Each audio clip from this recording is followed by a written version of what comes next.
Okay.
I think I've composed myself a little bit.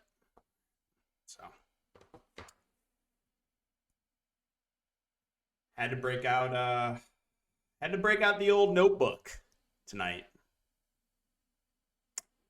Had to take a few notes of just some things that occurred. Just some things that occurred. So let's start there, right? Well, let's start it off here. First bullet point. All right. So Damian Jones, great matchup. He is absolutely just crushing it out there, right? He has like 15 fancy points in 10 minutes. He is smashing. Picks up his third foul midway through the second to the bench. I'm like, okay, you know what? That is really, really unlucky. Like extremely unlucky. But that's okay. He's got 15. He's on pace for a huge game, even while getting this unlucky foul trouble. We're still okay.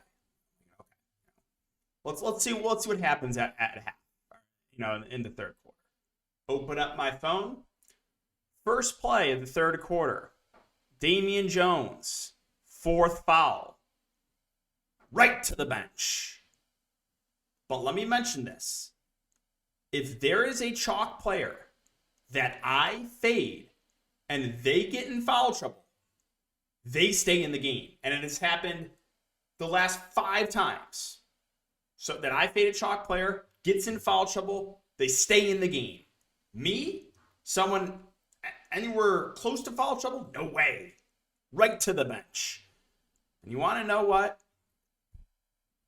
Didn't come back until 1 minute to go in the fourth. Sits the entire second half.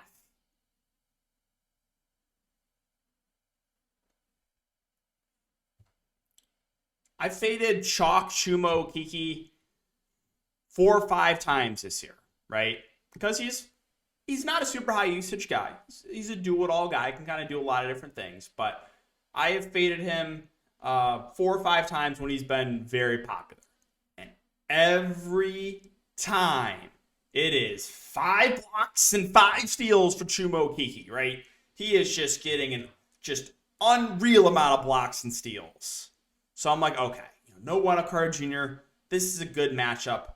I think I just have to play Chalk Chumo Kiki. I can't keep getting burned by fading him and him having 10 blocks and steals, right? Because every time that happens, every time I fade him at high ownership, he just has so many blocks and steals. I finally buy in a great matchup and just a massive bust. Nothing. Complete bust for Chumo Kiki when I finally play him at high ownership.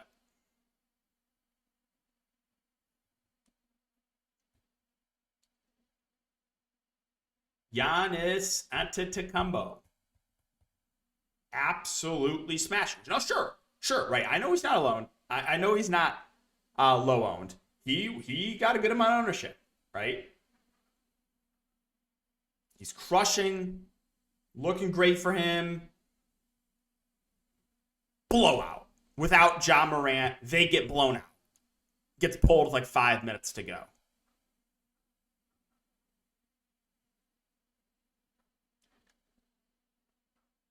But here's the thing, right? I fade Nikola Jokic. It's a 19-point spread. There's no way this game is staying close, right? I go to the safe Giannis with no blowout risk. Random massive blowout. I fade Nikola Jokic. It's very clear this game's gonna blow out. No Shai Gilgeous-Alexander too, right? There's no way this game stays close. Almost overtime. Jokic, an absolute smash, plays the whole game.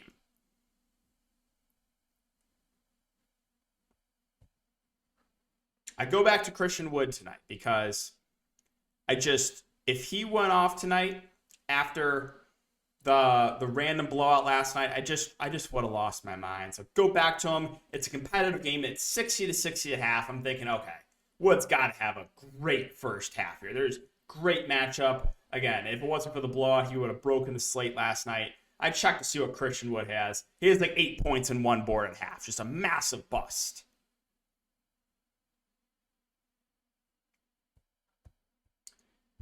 The Oklahoma City Thunder. Can we talk about how we don't get the starting lineup until after lock? It is a rule in the NBA that you have to give your starting lineup 30 minutes before lock. The Thunder, no way. Sometimes you get a couple minutes before lock. Sometimes tonight, don't even get the starters until after lock. Here's the thing, though, right? You've known my Thunder woes, right, over the last week. And if you haven't, here's how it's gone. Shai Gilgeous-Alexander has missed. I've played, the secondary Thunder guys in a great matchup. They all bust. Next night, awful matchup, Shai back. All the secondary Thunder smash when I don't have them. Next slate, Shai out. I go back to the Thunder. Great matchup. They all bust again. So, I'm thinking, okay, Shai's out. If I play these secondary Thunder guys, they are busting, right? It's happened the last 2 times. So I'm thinking, okay, I can't keep getting burned by these secondary Thunder guys, right? I go to them with such high usage without Shai Gilgeous-Alexander, and they shoot 5% from the field. Remember, Man and Pokashevsky, 8 of 49 or whatever it was? Yeah, that's what happens when I play. So, no Shai, not a good matchup. Game should definitely blow out, almost a 20-point spread. So you want to know what happens tonight? You want to know? Every one of those secondary Thunder plays that has burned me over the last week. Game stays close. They all crush. Maladon, an absolute smash. Pokashevsky smashes. Man of the pretty solid game. Roby crushes.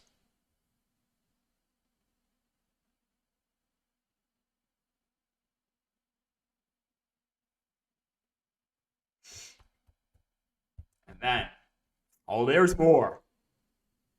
How about this? So we talked about picnic season, if you recall, in the preseason. You guys remember that? There's some issues with the stadium. They decided to have a picnic. Wait like 3 hours and finally the game gets canceled. So, my original build had Kevin Porter Jr. and Garrison Matthews. But then we get the Pacers news, right? 8-man rotation. I'm thinking, okay, I gotta get these Pacers in. 8-man rotation. No way these guys can bust, right? So, pivot to Jalen Smith and Lance Stevenson. I'm looking at it. First 10 minutes, Jalen Smith, negative 0.5 points.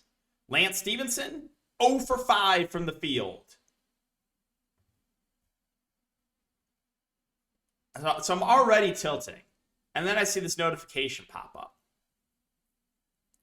The game is being suspended due to a fire in the speaker.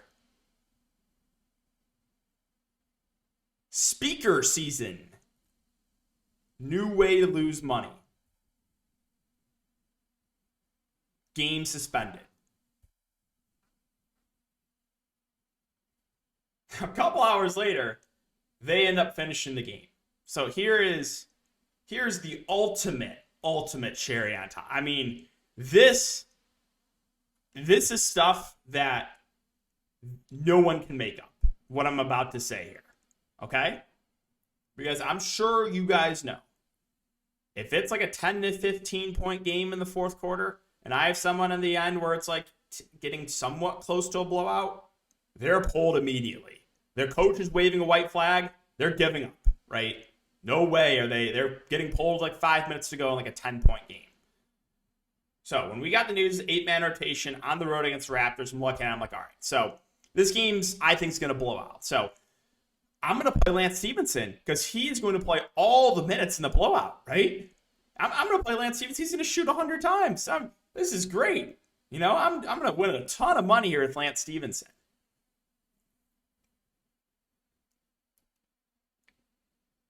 So I check what's going on in the fourth quarter, okay? It is almost a 40-point game with like 4 minutes to go. Almost a 40-point game. I'm looking at this, I'm like, yes, okay. Who cares? Pacers getting killed. I don't have Halliburton. I don't have Hield. I don't have the main guys. I have Lance Stevenson. He's got to be on the court, and he's got to just be dominating right now. Just chucking shots, right? You know, this is going to be great for me. So, I check my phone, and I'm looking at this.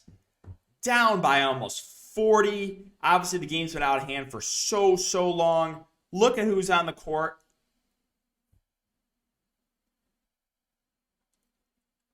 The starters.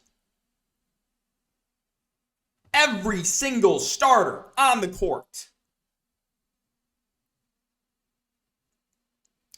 I played for the blowout, so my guy gets garbage time run, and the starters are closing down by 40.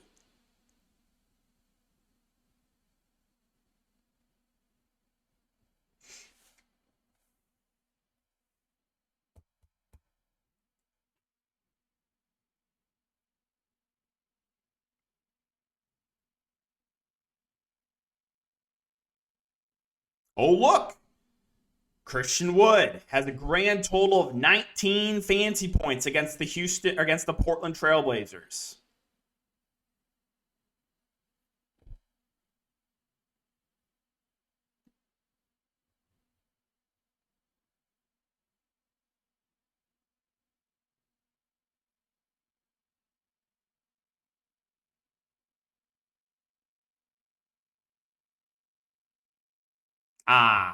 Yes.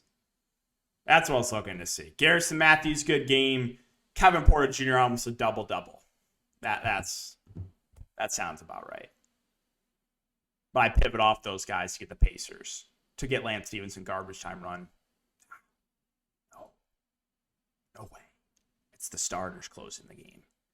It's the starters.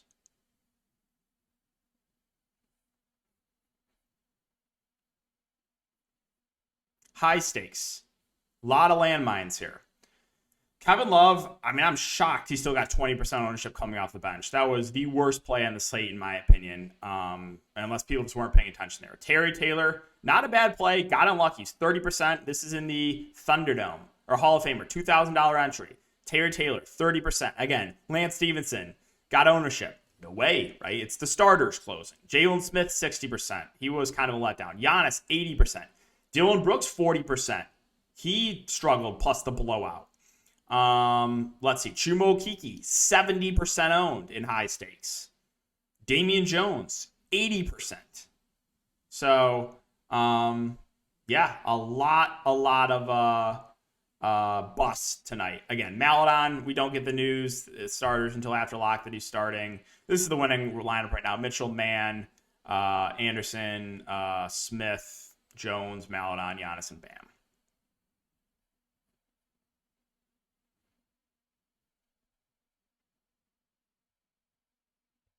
What else is there to say?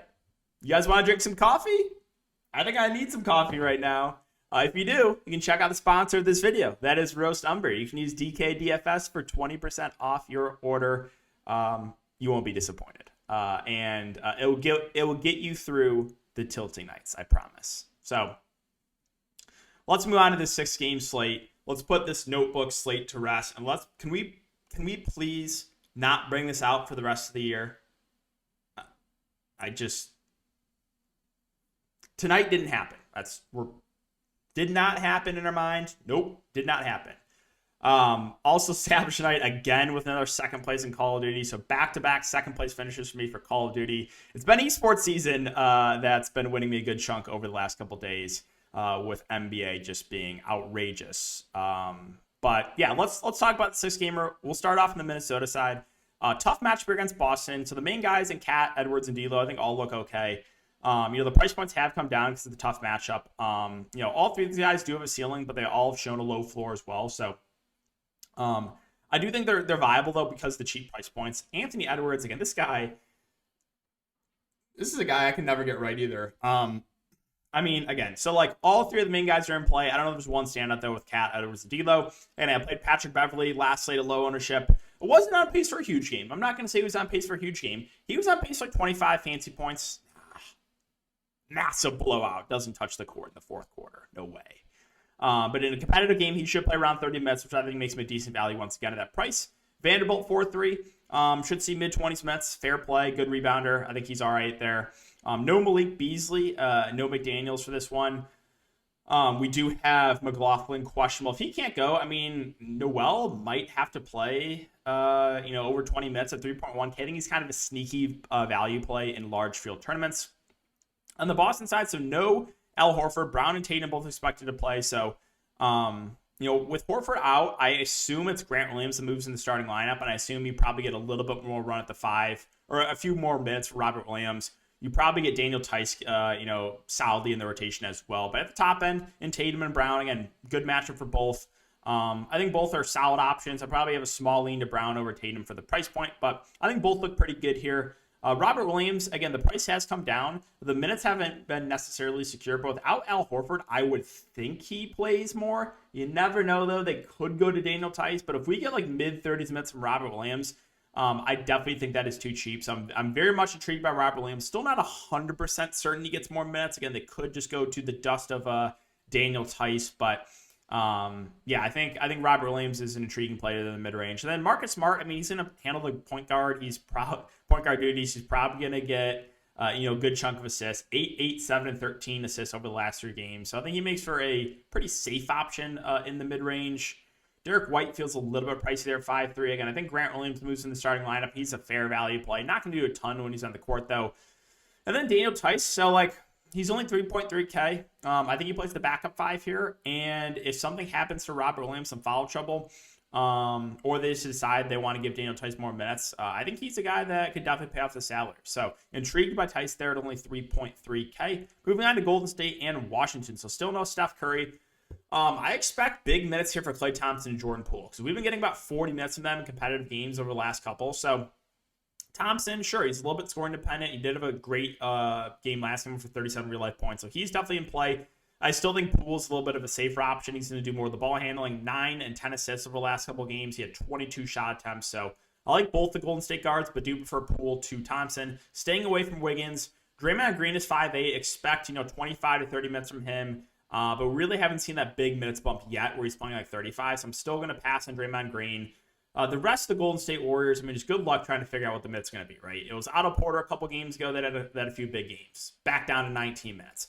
Kuminga starts. Everyone thinks he's going to play more. Steve Kerr with the Dikembe Mutombo? No way, right? You start Kuminga, slash his minutes in half. That is the very, very typical Steve Kerr thing to do. And Looney moves to the bench. Everyone thinks, okay, his minutes are going to go down. Actually plays more. So who knows what the minutes going to be like for these bigs. If you want to take a shot on those guys in tournaments, sure. I couldn't tell you how many minutes they're going to play. Gary Payton did play 30 minutes last game. Not convinced they're going to run him a ton again in this game, but I think he's playable at 3.9K. All right, on the Washington side, so no Kuzma still. Porzingis, if this game's going to stay competitive, you probably need a big game from Porzingis. You should get low 30s minutes, 32 now in the last 3 games. So, and he's gone for 57 in 2 of the last 3. So do have some interest in Porzingis here for tournaments. KCP's at 5.3. I mean, he should play around 30 minutes, but I don't love the price point there. Denny has played extremely well the last week or so, 31, 30, 20, and 42 over the last 4 games. So I think he's fine there, 5K. Rui at 4-4. Probably starts by his mid-20s minutes, but just more of a secondary option. So last game they started Satoransky, and they did not play Rule Neto. There's no guarantee that happens again, but if it does, if we only get 2 point guards in this rotation and Satoransky starts, I actually think he's a pretty good value play. Does have that small forward eligibility, which is nice. So keep on the starting lineup, but if Sato starts, I think he's a fair value. Now, knowing my luck, I'm going to play Satoransky, and then Neto's actually going to play in this game, and Sato's going to play 15 minutes. But when I faded him last slate, I was expecting, okay, Satoransky starting, no guarantee in the minutes bump, still could be a 3 point guard rotation. I'm going to fade. Nope. Eliminate the guy, play him huge minutes. So what's going to happen? I'm going to buy into Sato here, and they're going to play Raul Neto, and Satoransky's going to play like 10 minutes. But yeah, if they stick to 2 point guards, then it's going to be Sato and Ish. Ish more of your tournament option at 4-2. He'll be relatively productive when he's on the court. Kispert, I mean, he's fine. He's going to play big minutes. He's not going to be productive at all when he's on the court. Gafford should play the backup 5 with him probable. Should see mid-teens minutes. I think he's a fair value play because he will be productive when he's on the court. Philadelphia and Phoenix should be a good game to watch. Maybe not necessarily for DFS purposes, with both defenses being relatively solid. Embiid, Harden, find contrarian plays. Harden had a really big game last game in a blowout. Embiid, we know, is high ceiling, but neither are priority plays for me. And the mid-range guys, it's just hard to get to anyone on this Philadelphia side. So basically just Embiid and Harden is contrarian plays for me. On the Phoenix side, so this is how it goes, right? Booker, I know a lot of people played Booker a couple states ago in a great matchup without Chris Paul. Bust. Chris Paul back. Not the best matchup. Booker goes for 80. You can't make that up, right? 140 to 130 in regulation. That's like the Dallas-LA game, right? A couple months ago, I stacked that game. It's like 85 to 83 final score. The game a couple days ago, massive shootout, same matchup. But yeah, with the Phoenix starts, keep an eye on Chris Paul now. So he played 30 minutes. That was a little bit more than I was expecting. If we get news there's no limitations on Chris Paul, I think he's a really solid play here at 7.2K. A guy that will handle the ball a ton, has a very high floor because of it. So keep an eye on that news. But if there's no limitation on Chris Paul, I do like him at that price. Ayton, we know, has been up. He's been down. Had a bad game against Jokic, but absolutely smashed against Towns. Now he gets Embiid. Tough spot. Definitely some foul trouble risk, but he's been played for tournaments. The wings, not a ton that I like here with Bridges and Crowder or Torrey Craig. McGee is out, so I will mention a sneaky play in large field tournaments. So Embiid's good at drawing fouls, right? And if DeAndre Ayton gets in foul trouble, well, there's no JaVale McGee. So who's the last line of defense here? It's Bismack Biyombo. Now, this play is not going to work out a lot, right? If you play this a lot, more often than not, DeAndre Ayton's not going to get into foul trouble. But if you get DeAndre Ayton picking up 2 quick fouls, it is Bismack Biyombo coming in. And he's actually not a bad point per minute guy. Not as good, not as good as a point per minute guy as McGee, but he's not bad. Decent shot blocker, good rebounder. So in a large field tournament, I think a min price Biyombo is kind of a sneaky play. All right, Lakers and Pelicans. So got to keep an eye on LeBron James news. He's questionable. He did not play last game. THT is probable. He's expected back. And then Dwight Howard, who I was all over for tournaments last night, he smashed, is questionable here. So if LeBron James plays, I think he's a good spend up at 11-2. This game should stay competitive. He's had to do everything for the team. If he misses, then the likes of like Westbrook and Monk and Melo and THT all going to look pretty solid in a great matchup. You should see like big minutes from Westbrook. You should see like 30-ish minutes from Monk and Melo, and probably around 30 from THT. And keep an eye on the starting lineup. So Dwight Howard played big minutes last game against a big team against Philadelphia. He might have to here against Jonas Valanciunas. So if he starts, I think he's worth a look in tournaments, but his minutes would not be secure at all. Wenyen Gabriel's also been starting over the last couple games. He's cheap and does have power forward eligibility. So again, keep an eye on that starting lineup for the LA Lakers. Those two could be potential values there. Reeves, again, I play him. He goes for 2 fancy points in 20 minutes and rolls an ankle. Fade him, goes for 30. So should see, I would think mid-20s minutes, but does have a very low floor if he's not hitting his shots. On the Pelicans side, so Ingram did not play tonight. Don't expect him to play in this game either, but we'll keep an eye on that. If Ingram can't go, I think JV and CJ both look good. It's a phenomenal matchup. If this game is competitive, one of these guys most likely has a good game. It's been Jonas Valanciunas' season over the last few games. He's been absolutely smashing. It was CJ about a couple weeks ago. He was really turning it on. So I like both. And I think if the game is competitive, one of those guys will have a really, really good game. Devontae Graham had a good game last game. That was an outlier. I don't want to chase that. The other options, like Hayes and Herbert Jones, Hayes still played 30 minutes, but again, you have Larry Nance down this rotation. I just don't know if I feel comfortable playing any of these other secondary Pelicans. Like Najee Marshall's almost out of the rotation last game, so really the main guys. Charlotte and Brooklyn. So this is a game that should be very low defense played. The game says competitive. I think the main guys look good in Melo, Bridges, Rozier. Melo probably being my favorite at 8.7K. The minutes have slowly been ticking up on him, and we know he's a guy that can kind of do everything for the roster. Bridges, Rozier have a little bit of a lower floor, but have a similar ceiling to LaMelo, and they're a little bit cheaper. So I have interest in all the main guys here for the Hornets, but I think LaMelo probably your safest bet.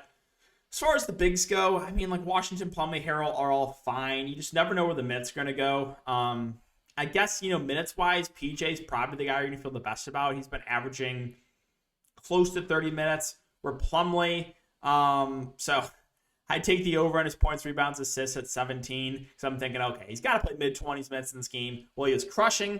Again, in a big match against Utah, 16 minutes, 1 point short of that.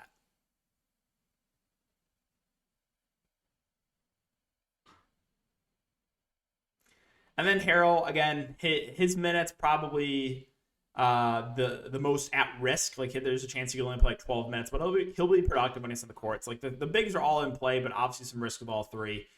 Oubre's kind of been out of the rotation recently, so can't go there. Martin's been in the rotation at 3-5, but he's also not really doing anything when he's on the court, so I guess he's fine for the minutes, but not something I'm really excited about. On the Brooklyn side, so Kyrie can now play in home games. So I believe he'll be good to go for this game. I think the two main guys here for Brooklyn look pretty good in KD and Kyrie. It was an awful matchup, the game tonight. The game blew out, but this is a game that should stay competitive, and Charlotte plays no defense. So I like the two main stars here in KD and Kyrie. The rest, there's not much. I think Drummond looks decent for tournaments. We know he's up and down, but does have a high ceiling. I don't really know if I can get to the likes like Bruce Brown and Curry and Dragic when Kyrie plays. So not much else other than the main guys there in Brooklyn. And finally, Utah and Dallas. So both defenses pretty solid here. I think like the guards for Utah look pretty good in Mitchell, Clarkson, and Conley. I've mentioned over the last few slates that Clarkson with Bojan Bogdanovic out has been playing consistently like mid-30s minutes in competitive games. And yeah, he played 35 minutes against Charlotte. So I think we get mid-30s minutes from Clarkson, which makes him a good option in the mid-range. I think Mike Conley plays low 30s minutes. Also makes him a pretty safe play. So I think both Conley and Clarkson are actually pretty safe options on this slate. And then Mitchell, obviously the guy with the highest ceiling, but you're going to have to pay premium for him. I think he looks okay. Rudy Gobert at 7'8", has a relatively high floor, probably sees low 30s minutes. He looks decent as well. Whiteside, questionable. Not a big deal if he plays. You can consider him in tournaments. I will say, with Whiteside missing last game, you did see a little bit of a minutes bump for Gobert. So if Whiteside does miss, I would think Gobert picks up a couple extra minutes. Value-wise, I mean, Royce O'Neal's safe for the minutes. He's just not going to do a ton when he's on the court, so I guess he's like a safe value play for that reason of he'll play a ton. The other wing with like Hernan Gomez and Gay and Pascal, I guess whoever starts. It was Hernan Gomez last game. He did have a good game, so if he starts again, you can take a shot on him. And finally, Dallas. So I do think Luka Doncic is a good contrarian spend up here. I think people will see the Utah matchup and avoid him, but I think he's definitely in play for tournaments. The rest of Dallas, not much else. Dinwiddie, Brunson don't really stand out. DFS is too pricey. Dwight Powell and Cleveland split the center minutes against Gobert. That doesn't really stand out. So there's not much else here other than Luka that I'm interested in on the Dallas side. But yeah, guys, that will wrap it up for the video. So let's please hope that there's no speaker season, or I don't have to bring out the notebook again for tomorrow's slate. Please, can I just get a normal slate, right? With no random blowouts and no Damian Jones not playing the whole second half, and just, games that should stay competitive blowing out, games that should blow out staying competitive. Like just give me a normal slate, please. But yeah, guys, thanks again. As always, I really do appreciate you guys watching the videos, and I'll see everyone in the next one.